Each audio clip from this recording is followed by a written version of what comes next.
Fallout over the deadly inner-city fire at a Johannesburg building continues, and Public Works suggests that arson to cover up wrongdoing is the real reason government buildings are going up in smoke. The Politbureau is now in session.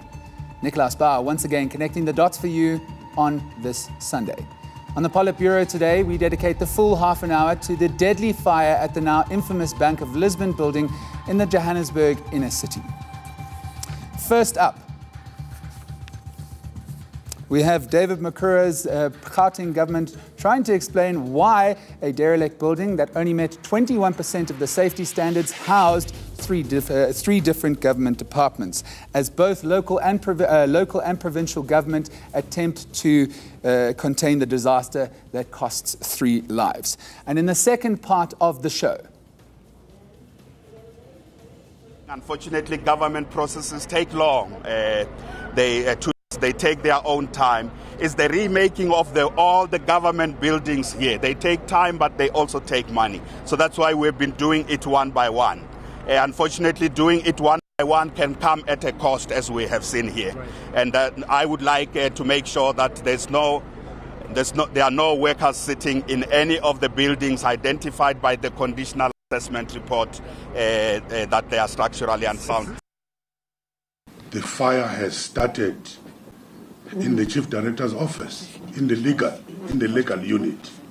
And we know that there's been a lot of investigation.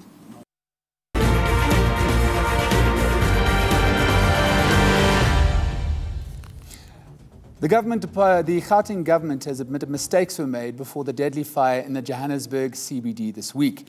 It emerged that the building was under renovation when it caught fire, costing the lives of 3 firefighters.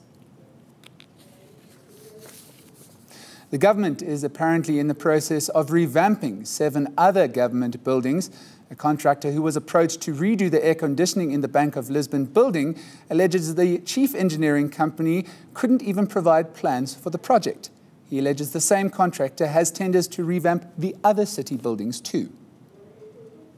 No one could work on a building unless you got the specs, unless you got a bill of quantities, unless you got the drawing of that building.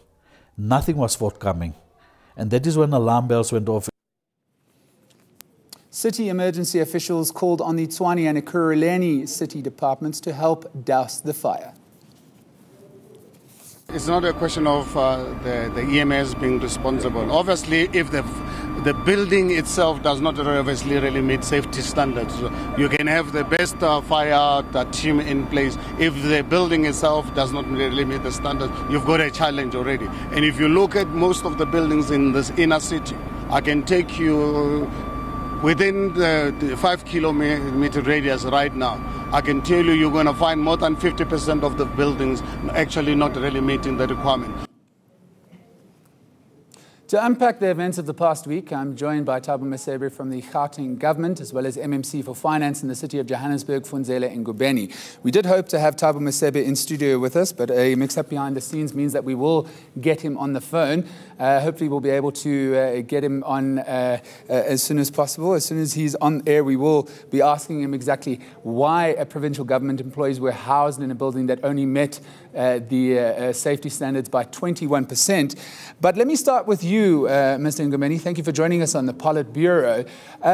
Why did it take why did the city of Johannesburg need to call on Ekurhuleni and Tshwane to bolster efforts to douse this blaze? I mean, it took 2 days before the building was actually brought under control.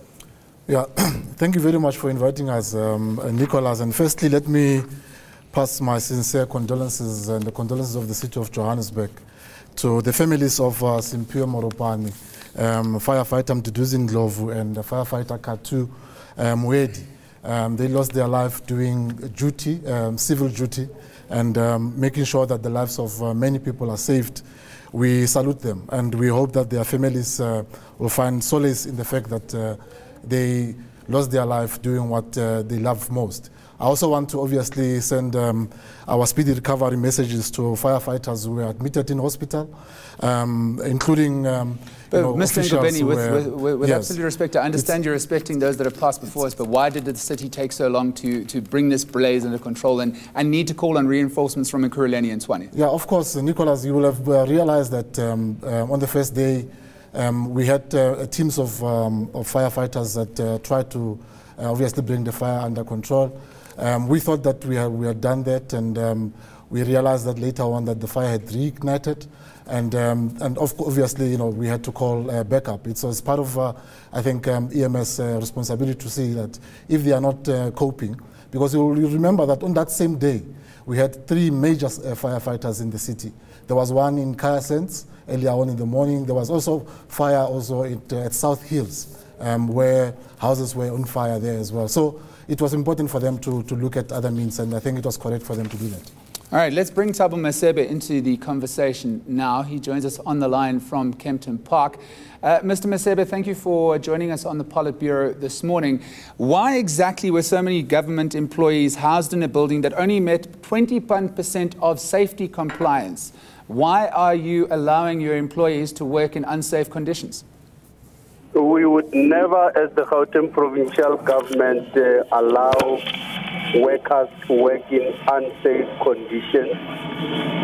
We have been concerned about the state of the government buildings, and because of our concern, in 2017, the Department of Infrastructure Development commissioned a study to assess the conditions of all our buildings. And having done that, we received a report on the 27th of August, and we immediately set out to deal with the report. All the heads of department are now busy looking at the issues that are raised in the report so that urgent steps can be taken to ensure that all our buildings fully comply. Where a building is found not to meet the minimum OHS requirements, we will obviously remove the employees from that building and place them in alternative office space while we attend to the building. We spoke to someone that was engaged to redo the air conditioning in this building. He alleges that while there was not any ventilation, also the reservoir at the top that was supposed to feed the emergency sprinklers in case of a fire was bone dry. But most critically, he's alleging he was engaged a year ago. And the contractor that was on site for 2 years had not conducted any work and couldn't even provide the building plans, nor could he even provide a quality supplies list. Now, how does the Gauteng government answer allegations that you engaged someone to revamp a building that didn't have the skills in order to do exactly that?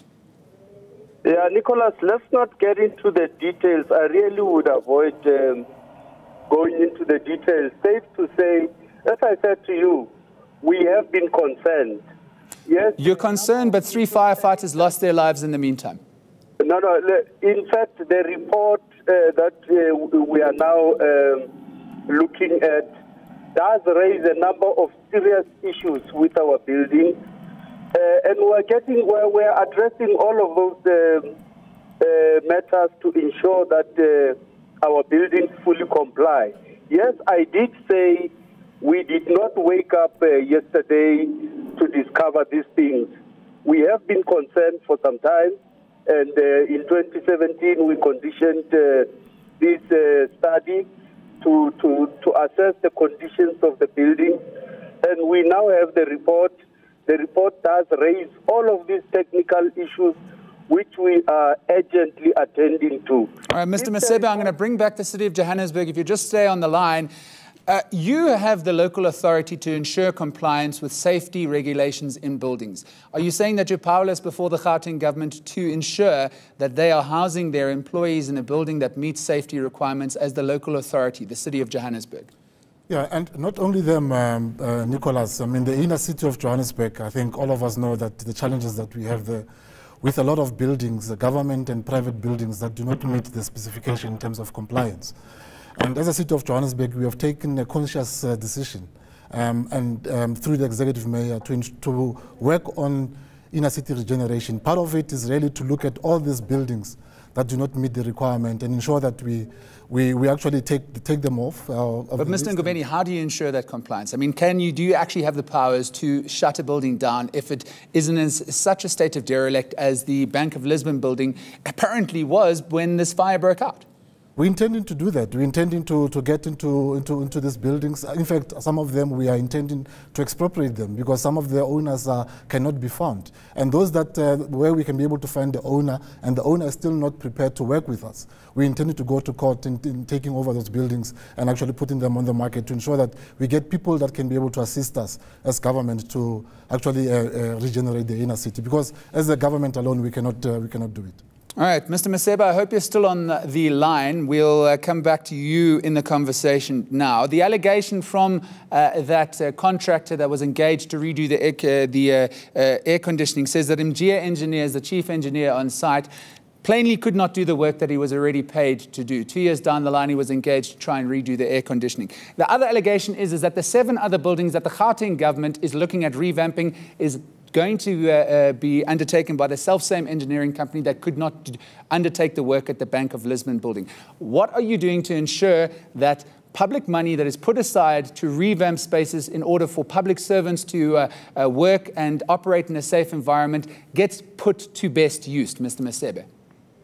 Yeah, we are looking at, let me go back again, I'll repeat that we have a report which gives the full details of the technical issues that were found in each of the buildings that are owned by the Gauteng provincial government. And we are going to attend to all of those issues that are raised, whether they are air conditioners or water problems, electricity connections, and so on. We will attend to every one of them so that at the end we will be satisfied. And again, once all this process is completed, we will call in independent institutions to conduct an inspection so that they can satisfy themselves that the buildings are indeed compliant with necessary legislation. Mr. Masebe, what are you going to do in the meantime if another fire breaks out at one of these buildings that the Gauteng government is apparently revamping? There's an argument that corruption has killed these firefighters because the Gauteng government is giving money to people who can't do the work. We will have to look at that. If there are allegations of corruption, we are prepared to look at those allegations, fully investigate, and if anybody is responsible, they have to be brought to book. But we have to investigate. I cannot act now on the basis of just hearsay. We will have to look at all of the issues that are raised. Fortunately, in the report that we are looking at now, it does touch on a number of all these technical aspects that you have mentioned. And the measures that we are taking now, we will address all of those issues so that in the end, we will satisfy ourselves that the buildings fully comply with the appropriate legislation. And one thing that we are not prepared to do as the Gauteng provincial government is to place employees and members of the public in buildings that are not safe. Well, are our leaders fiddling while Johannesburg burns? More things change, perhaps the more they stay the same. Maybe a final word from you, Mr. Ngobeni. If there's a fire now, the same magnitude that the Bank of Lisbon fire suffered, does the city of Johannesburg have the capacity to put out the flames, to rescue people on site?